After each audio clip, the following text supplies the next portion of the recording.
Hello, everybody. Welcome into the NBA front office show. Lots of stuff going on around the NBA on the trade front, the injury front as well. Unfortunately, come on, injury bug. We've got a lot to break down. I'm Trevor Lane, joined by Keith Smith. Make sure you subscribe to the channel. Great time to double check. Hit the subscribe button if you're not subscribed. Turn on notifications as well because it's trade season, and we're going to be breaking down all the latest. Keith, I love this time of year. If only it were a little bit warmer out. That would be nice.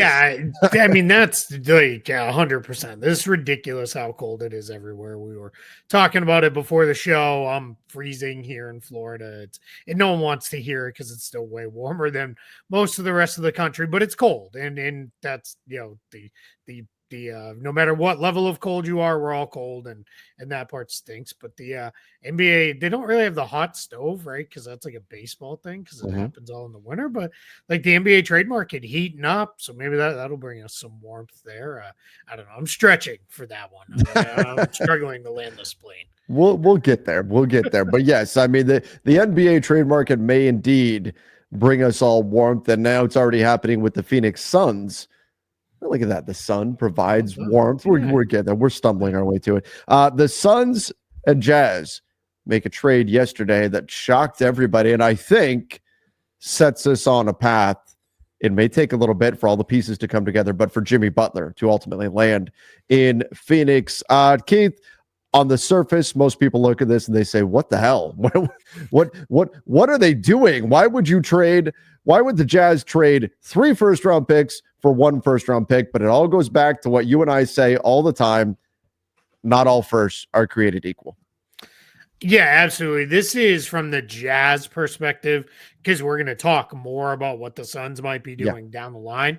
I when I wrote about it at Spot Track, it's instead of getting bites at the apple, they protected the best and first bites at that same apple, but added a whole other apple to their bushel of apples that they have. And the reason why I put it that way is the Jazz have so many first round picks that they had piled up. I believe it was 14 of them before this trade was made.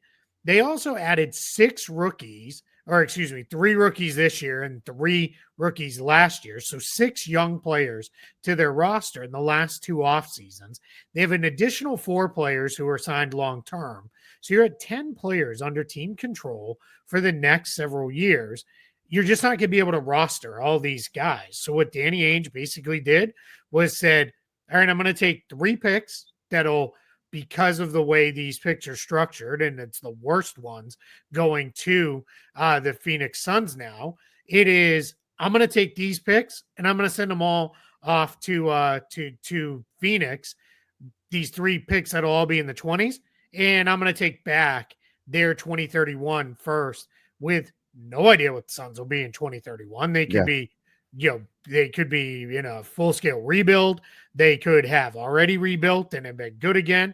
They could just continue to roll it forward and be a playoff team. Who knows? But if you're Ainge, that's worth the upside, especially when you got to consolidate picks somehow. What I tried to explain to people was, if this was in the same draft and you took the 25th, 26th, and like 19th picks and traded them to get the 8th pick, people would be like, okay, I get it. Like, why not? That's kind of what they did. It just was spread out over the number of years, because there's no chance Cleveland, Minnesota, and Utah and all the years that they traded were all going to be bad in the same year. It just wasn't going to happen that way. Or extremely unlikely. And if it did, well, then you got unlucky and you maybe didn't send you didn't send a great package. But this is what Ainge does. He gets real close on superstars, as he likes to tell everybody all the time. But when he's trading draft picks, he does really, really well with that. Yeah, essentially, this is a quality for quantity trade, and that's what or at least what the Jazz hope it will be. 2031 is a ways off, obviously, but it's certainly possible that in 2031, people are going, "Wait, what? The Jazz have this pick? How?" Way back then? Oh, yeah, I remember that. When the Suns were moving picks to do X, Y, and Z. Oh, okay. Yep. And the one thing we know for sure is Kevin Durant will not be a Sun in 2031. We know Bradley. If they trade for Jimmy Butler, he won't be. Bradley Beal won't be if he stays on the team. Devin Booker, who knows if he will be?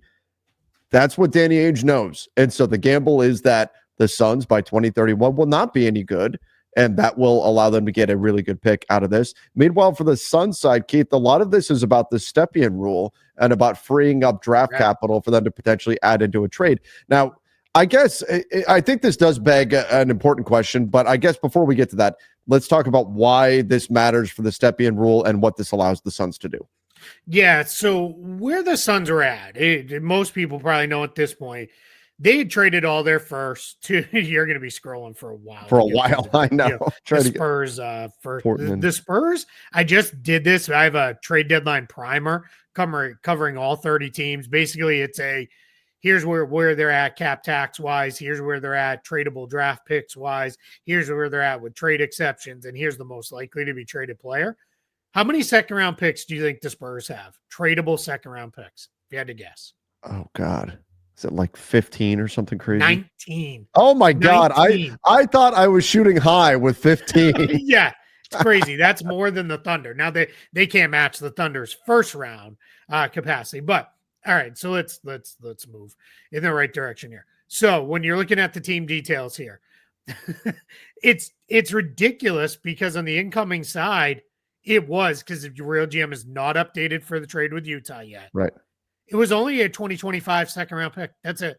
Because they had their own 2031 first rounder. That was it for them incoming picks wise. Right. So what the Suns had to do, because they had traded all the picks for Kevin Durant, and then in the alternate years, they had traded swap rights, some of them in the Durant trade, but other ones as we like to say, horcruxing their picks to create something to be traded so that then they could get second round draft picks, which they then have now traded as well. They were out. It was 2031 or nothing for the Phoenix Suns. By trading 2031 for picks in the odd years, I believe it was, with the Jazz. Mm-hmm. Now what they've done is they have satisfied the Stepien rule that they will have a pick, and they only have to have a pick. It not just theirs. needs to, it does not have to be their pick. So they have to have a pick in 25, 27, 29, or 26, 28, and 30. And that's what they've done. They've satisfied that rule that they will have a pick in the alternate years by doing this.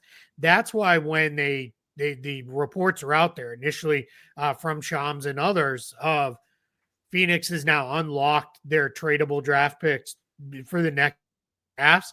It isn't 6 tradable picks, but it's in the next 6 drafts. They can now trade 3 picks. That's huge because if you want to get into this now, they're going to need draft assets to get somebody to take on Bradley Beal's contract. Yeah. Caveat, of course, applies if Bradley Beal agrees to a trade because he has the no trade clause. And they're probably going to, I think that's probably 2 of the picks. I think that third pick becomes, hey, who wants Yusuf Nurkic? Can we find a taker? We're going to send that third pick off with him in a trade. I think the Suns in this next 2 weeks leading up to the trade deadline are going to drastically reshape their roster around Durant and Booker in a major, major way. It doesn't mean everybody's going to go, but I think you're going to see multiple players traded from the Suns. We might even get in a spot where a couple guys need to be waived, just complete trades. But I think you're going to see the Suns really reshape their roster. You don't do a trade like this, despite what they're telling everybody under the sun, no pun intended, that they did this to free up options and now they have all these avenues that they didn't have. They did this so they could go get Jimmy Butler. I mean, let's be realistic. Yeah, they absolutely did. Again, I think some of the conversation that was out there was, well, are the picks the Suns have now more valuable than the 2031 pick? Like, wouldn't the 2031 pick be a better pick to try to entice someone to take Bradley Beal? But I think you broke it up well there, that it's not so much that, it's that you needed to have multiple picks to satisfy multiple teams. And that's why the Suns are doing what they're doing here. It's a fairly creative move, I think, from the Suns to go this route, to find a way to do this. It reminds me in some ways of the way the Nets made their trade to get all their picks back before entering a rebuild, kind of making that, whoa, they got a bunch of picks. They gave up some other stuff in order to make it happen, but it's created And more David flexibility Putney. for them. And David Putney, because they felt like it. Yeah, this was, I think this was a very creative move by the Suns. This could very much come back to haunt them. Don't get me wrong. Like this is very dangerous, giving up a 2031 pick. But if they turn this into Jimmy Butler, if the Suns then go on to make the leap, they already made the move to get Nick Richards. If they become a real threat in the Western Conference with Kevin Durant and Devin Booker and Jimmy, maybe that will, that'll be worth it. But a very risky by the Suns, but a very creative way to get around some NBA rules, or to at least find a path to getting Jimmy Butler possibly. And again, I think one of the reasons why this may take a little time for it all to come together is because we're looking at, this is going to wind up being like a 4-team, 5-team trade, something like that. Let's just get into it. The Jimmy Butler of it all. I mean, this is going to wind up, if Jimmy goes to Phoenix, the Toronto Raptors may be in as a team, throwing in expiring contracts. They've got Bruce Brown. They've got Chris Boucher. The Bucks, I still don't think it makes sense for Milwaukee, but they're listed as a landing spot for Bradley Beal, widely considered to be the team. And John Gambadoro out of Phoenix had that Bradley Beal would waive his no-trade clause to get to Milwaukee. So it feels like the pieces are starting to come together, but this is going to wind up being a massive trade whenever this gets done, in terms of the number of players and the number of teams involved. Yeah, I was talking to a couple friends in front offices last night and this morning about just, hey, what, could this look like and all that. And we were all kind of saying this could be, in terms of players involved, amount of salary moved, both just this year and in future years, this could be one of the biggest trades we've ever seen. That doesn't mean biggest as far as impact trades. There's obviously way bigger trades that have been made. But as far as, players moving and draft picks moving, and my guess is there'll probably be some draft rights. This sounds like it may be a 3 at the least, probably more like a 4. You might even get a 5th team kind of wedging themselves in there somehow into this. Like, I feel like this is going to be one where this goes crazy. And that's where it was kind of funny, right? That news broke last night. I think it was around 7 p.m.-ish or so of the draft pick trade. And then people were like an hour later, it's like, well, why have we ain't seen a Butler trade yet? Because there's a lot going on here. Yeah. Like, that may be what they're setting up to do. And, there was reporting that the Suns still haven't talked to Bradley Beal. Well, I don't know that they need to at this point. I think, that's going to be, hey, all right, we're actually ready to tell you where we want to send you, right? Like then it'll be, let's have the conversation. But I think it is really going to be one of those ones where I know I'm going to have a blast breaking it down and writing about it. We'll have a lot of fun, doing it here. I just ask all parties involved, please don't do it at like 2 a.m. Like, can we do it at like a reasonable time? That would be very nice for everyone. Like, no later than like 10 p.m. That would be fantastic. But what if it is going to go down, then keep it quiet, please, until the next day. Exactly. Yeah, you can break it at like 10 a.m. Eastern if you want. Sure. But we don't need to be silly about what time we do this trade. But I think it's going to happen. It like 11 a.m. Eastern? Sure. For my sake. Why not? Thank you. Why not? Thank you. So again, I think it's going to happen. I think we're going to get there. I think we're just in a spot where it's going to take a little bit to piece all this together. It's going to be a little while. So yeah, it's the only Jimmy Butler-ish part of this one I thought was funny. Did you see his sneakers last night? I didn't. They were orange and purple. So very Suns-ish. Very colors. Telling. Yeah, and the only other portion, we don't need to play the drop today because we've got a million things in a short amount of time. He had a meeting with Heat owner Mickey Arison and tripled down, I guess, at this point on his trade request. It was like, I want out. And now what's come out subsequent of that was, it sounds like ownership is now, let's get this done. Let's get it. Yeah, let's move on. Let's not drag our feet. Let's get this finished. There was video and pictures of him sitting kind of away from the team during timeouts and stuff. I will say when he's played well since coming back from the suspension, or at least played hard. That's probably the better way to put that. But yeah, we're going to see. It's going to be very interesting. Want to move into the Bucks? Yes. Note here since it's related.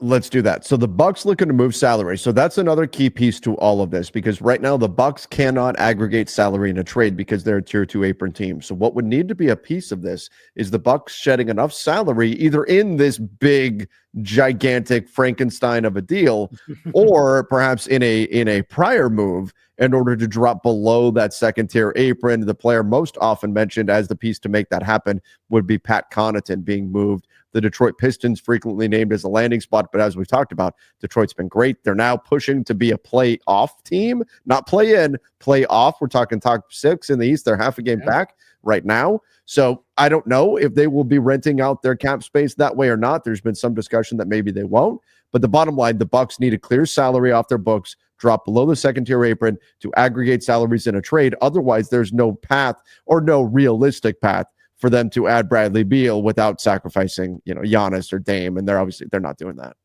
Yeah. All the noise right now is around Bradley Beal to the Bucks. And I think that's coming from very real places. The people who are reporting it, the pieces and parts that are being reported, all of that seems to make sense. That's where this is going. Now, making sense on the court, I don't really agree with that. I think that's a poor use of this is the last big move we can really make prior to, if we ever get there, trading Giannis. But a Bradley Beal, Damian Lillard backcourt in 2025 doesn't really do a whole heck of a lot for me. Offensively, they'll be great. I don't know who they're going to defend. And I don't know how they're going to defend the better teams in the East, Cleveland, Boston, New York. They're just going to struggle with those teams. They're going to find, what's that? I said, oh God. I mean, I was just thinking, I went Cleveland. I went Darius Garland and Donovan Mitchell. Yeah.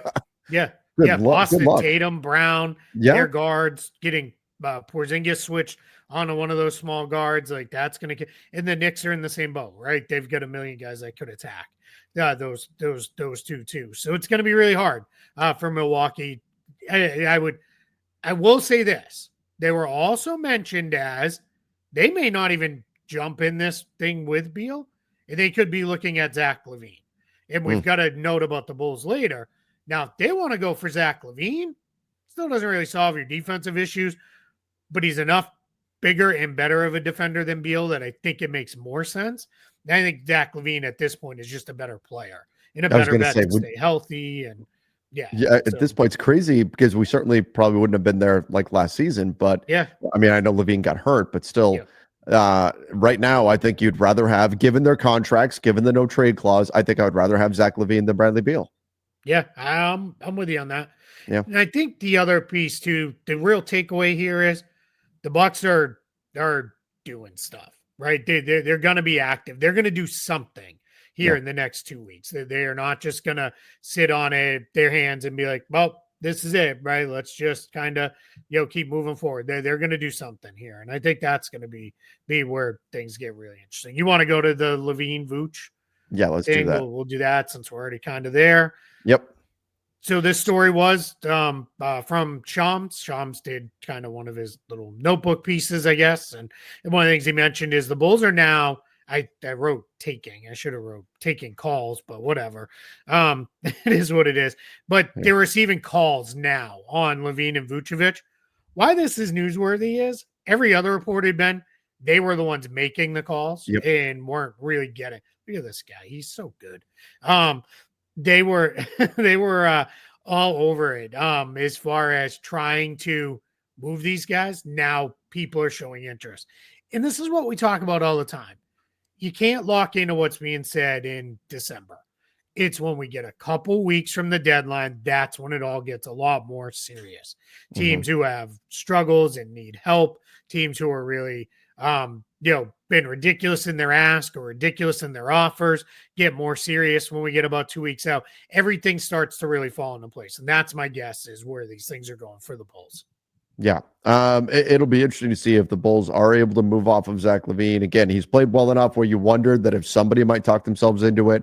Everything to this point has been nobody's interested in taking on his contract. Now, maybe that is changing. He's played great this season. And then with Vooch, I mean, same thing. He's, there's questions, age, 34 years old, all of that. Yeah. But I mean, he's been great. 20 and 10, had a 40-point game just a few games ago.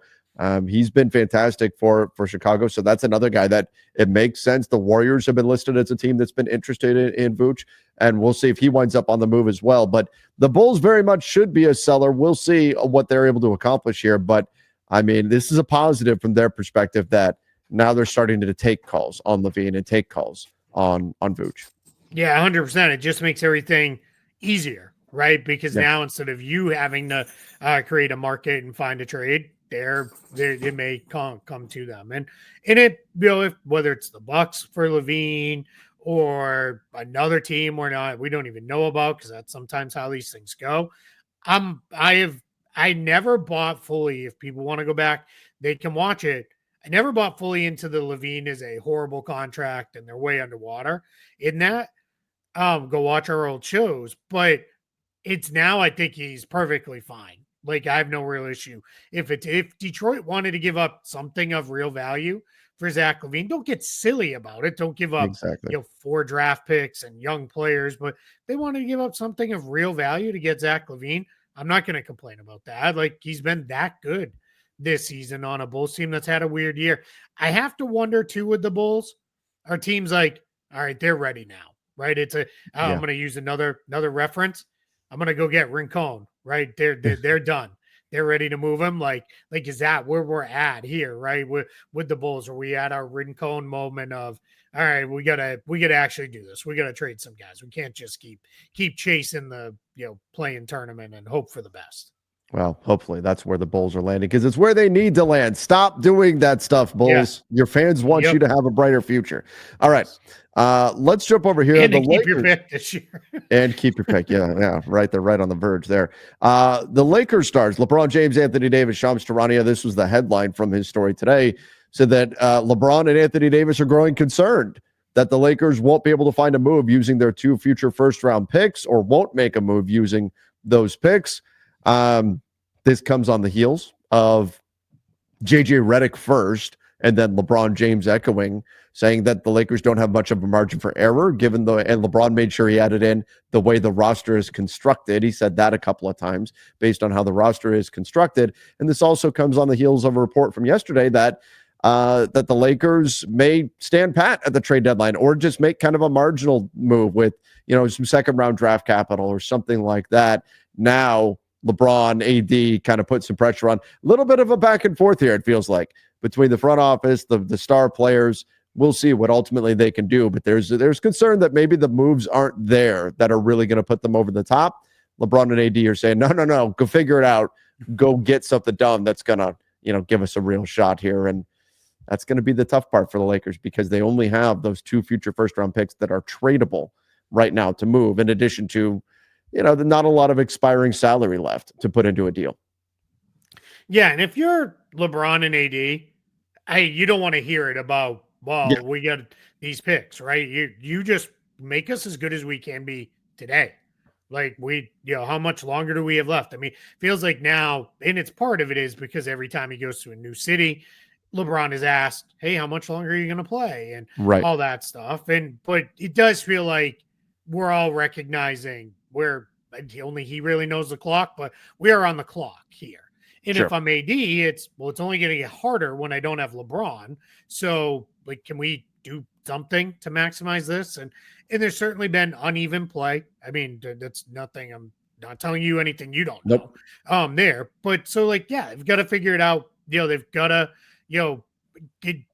I get why the star players are pushing to do something. And, I thought those quotes where LeBron said the way the roster is built stuff that's like a step shy of the Arthur balling up his fist meme that he used to tweet back in the day. Like, I get it, right? Like, he's probably like, come on, we need to do something. And I'm glad you pulled up their cap sheet here for those watching on YouTube, because you're absolutely right. The problem comes, there's not a lot of tradable salary that's easily tradable left that teams are going to jump all over themselves to get. Hachimura and Vincent, that's probably where you're starting. That's $28 million in salary, but what's that going to get you, right? Like, you got to be like, who's the right player that falls within that range? Because they're not really in a place to really make a move for Zach LaVine, let's say, or Not anymore. something like that, unless you get really major salary outgoing, because you got to remember they're still dealing with apron issues, and that where they take back more money, they're going to be hard capped. So they've got all that stuff that they've got to work around if they're going to make a big move. But there's moves to be made if they want to do it. I mean, essentially, you saw the Suns get creative. You saw the Knicks get creative this year. They may have to get creative and try to figure some things out. It won't necessarily be easy, but that doesn't make it impossible for them to find a move. I do think we did get some great news, Keith. He has not played in a year now. February 1st of last year was the last time we saw Jared Vanderbilt play. He is now, according to Shams, been cleared to play, to return on Saturday against the Golden State Warriors. That could make the Lakers a little more willing to move off of Rui Hachimura if they feel like Vando is truly back and is somebody that they can rely upon on the wing, along with Dorian Finney-Smith.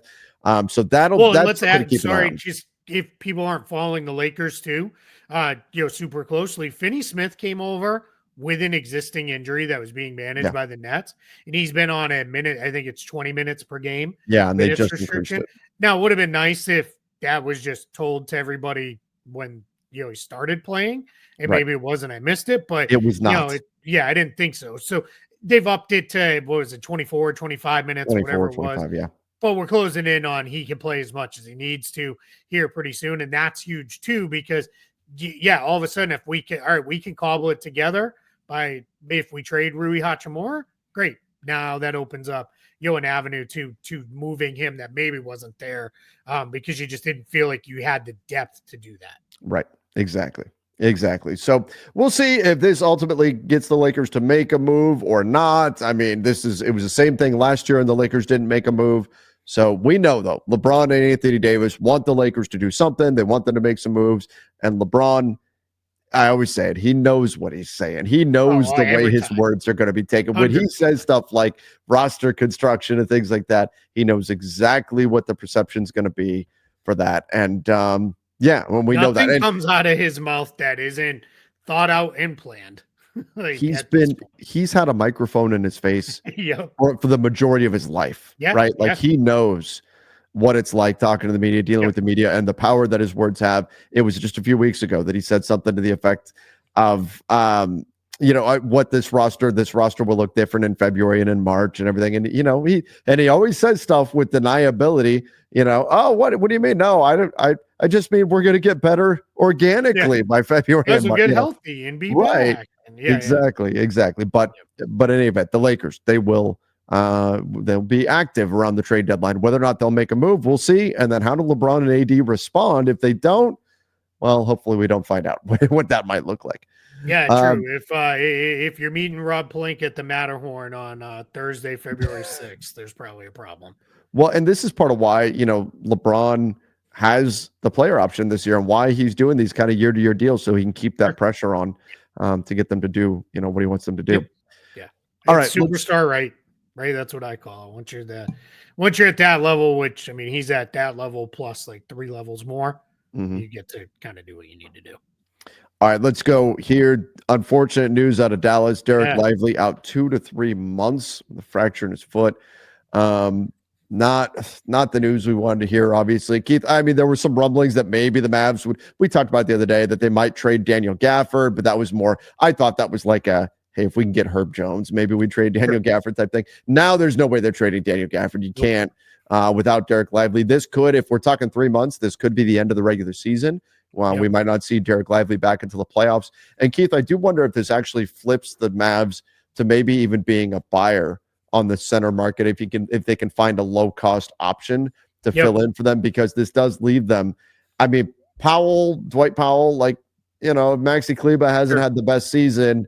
How great do they feel about their options behind Daniel Gafford? I'm not saying this is oh my gosh, they have to go find a center now. I think they can get by, but I do wonder if there's an opportunity there, if maybe the Mavs are more willing to look at something like that.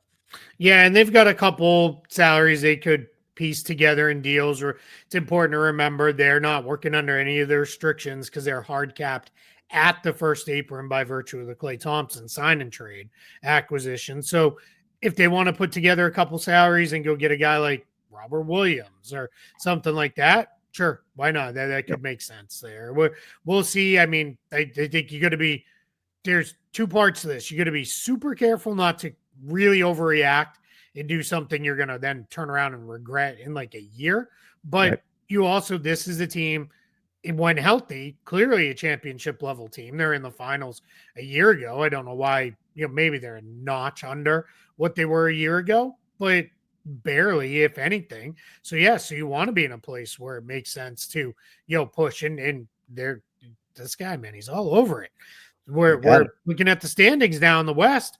It's, we talked about, margin for error. Well, there's not a lot of margin for error in the Western Conference standing. It's kind of starting to, solidify a little bit. You've got Denver, Memphis, Houston, and OKC kind of locking in maybe your top four there, and then behind them, Clippers, Lakers, Mavericks, Kings again, back in that mix. Timberwolves, heck, we'll throw the Suns and Warriors in there too. Like they're all kind of, let's see, what it looks like. Spurs starting to fall off a little bit. We'll see if this trip to Paris re-energizes them and gets them back on track. But yeah, I mean, it's tough. Like without Lively, it's going to get difficult for the next couple of weeks. For sure. Or a couple of months rather. All right, let's go. We'll finish up here. The Warriors, you look at Golden State right now, sitting outside looking in on the play-in, the 11th seed right now. They're going to continue to evaluate their trade options. The other day, Steph Curry pushed back on the notion that he doesn't want to win right now or anything. He did try to take pressure off the organization by saying, not to do anything crazy with their future first-round draft capital, that they don't want to ruin the future for the club. Anything like that. Draymond and Steve Kerr echoing those sentiments. But then Steph also making it clear, I do want to win. I want a team that's capable of winning right now. Obviously, despite the great start to the season, especially defensively, the Warriors have dropped off big time since then. They're now a 500 team and find themselves on the outside looking in. So and they have a lot of it. They've got expiring deals they can move. There's going to be interest in Jonathan Kuminga. But for whatever reason, actually have first-round picks. They could trade if they wanted to, which is, kind of unusual given the teams that are around them in the standings. They're really clear with that. So, there's stuff they could do. And they were the team that I think we all pegged as the one to get in on the Jimmy Butler situation. But it seems like they're just a bit hesitant to go make that kind of a move right now, which is interesting. I thought we were going to see, given the way they behaved over the summer, going after Paul George, going after Lauri Markkanen, I thought we would get a much more aggressive Warriors side. And maybe we are. Maybe it's just coming.